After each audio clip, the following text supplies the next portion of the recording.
For the one, the only, Michael Head. Thank you so much. Give it up for your host, Billy. He's high enough to forget his real name if we keep doing this all night. The only guy I've ever seen shaped like a human question mark.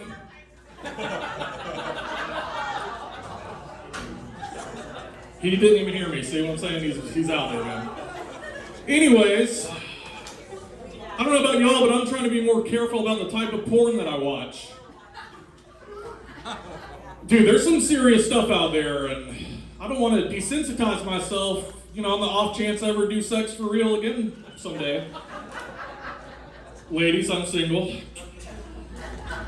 So I found this glorious little porn loophole, a glory hole, if you will. It's called Asian porn. Do you guys know about this? Asian? It's A-S-I-A-N porn. Sounds like there's a Z in there. There's not. And the great thing about Asian porn is they actually squiggly out all the naughty bits so as not to offend your delicate sensibilities. And it works. Still does the trick.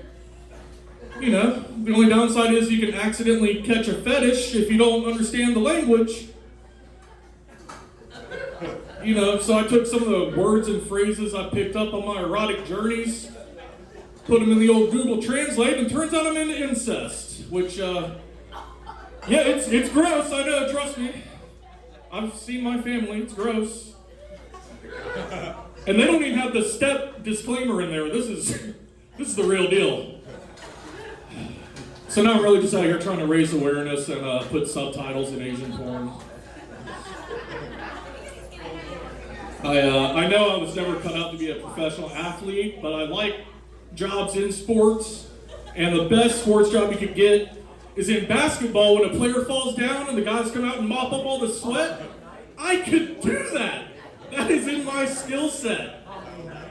You got the best seats in the house, too. The only downside is you got LeBron busting your balls. He's like, squeak, squeak, squeak. Nah, rookie, missed a spot. Calm down, LeBron. I'd love to see like a 30 for 30 documentary about some old head sweat mopper from back in the day, just talking shit about how the game's gone soft. These guys are so athletic, they don't even sweat anymore.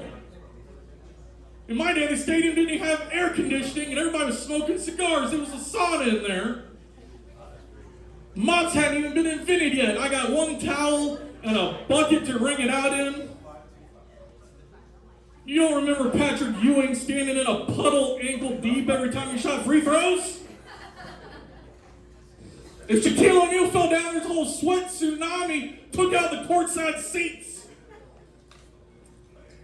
That game, Wilt Chamberlain scored 100 points. He was sweating out about 5 flavors of pussy.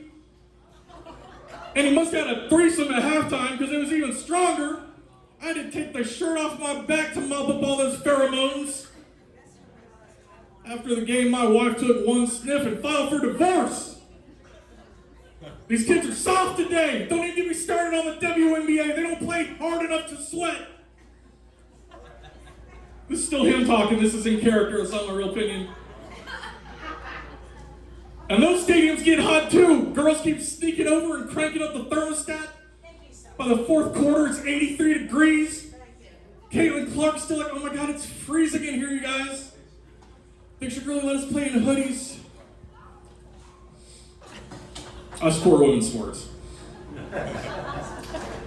I'm trying to be healthier, man, but it's tough because I grew up a fat kid.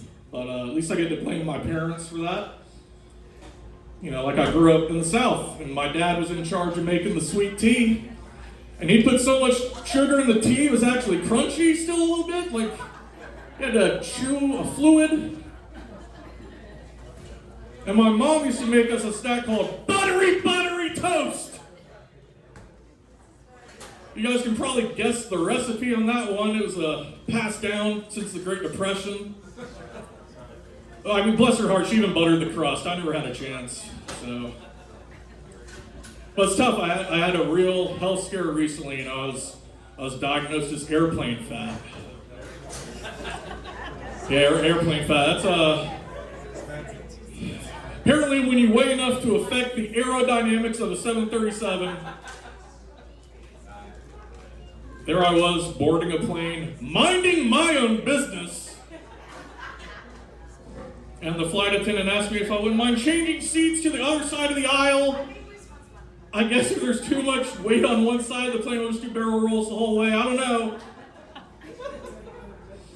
But dude, the real nightmare started when I got in my new seat and discovered that the one-size-fits-all seatbelt was not going to fit me. That's a fucking panic-inducing moment. I didn't know what to do. I was like, maybe can I put my backpack in my lap and hide it? Because I don't know, like, is it like a roller coaster? They come around and tug on them? My shitty old Toyota dings at me if I'm not wearing my seatbelt. Surely Delta has that technology. This is post 9/11. I don't know. I don't fly that much. So I had to be that guy, man. I had to push that call button of shame while other people are still boarding the flight. So the guy comes over to me. He's just like, what? I was like, hey, man, let's use our inside voices here. The seatbelt isn't long enough to do the clicky-clacky safety thing it needs to do. Frankly, I don't know. Do I have to take the bus? I don't know. Yeah, that's how I felt. And this asshole just yells to the front of the plane, hey, Debbie, pass back a seatbelt extender. Yeah, Debbie's a deaf bitch. She just yells back, huh? This gentleman's too big for his seatbelt. He needs more seatbelt. Just pass back a seatbelt extender. So Debbie hands the seatbelt extender to another passenger. They pass it back row by row. So everyone from business class back gets to share in my shame. It was like in school when you failed a test and they hand it back face down. So I had to realize, okay, this is a come to Jesus moment. What we're gonna do with ourselves. Maybe it's time to make some lifestyle changes. So, for starters, I became a thief and I stole this seatbelt extender from the plane, so I would never have to rely on the Debbies of the world ever again.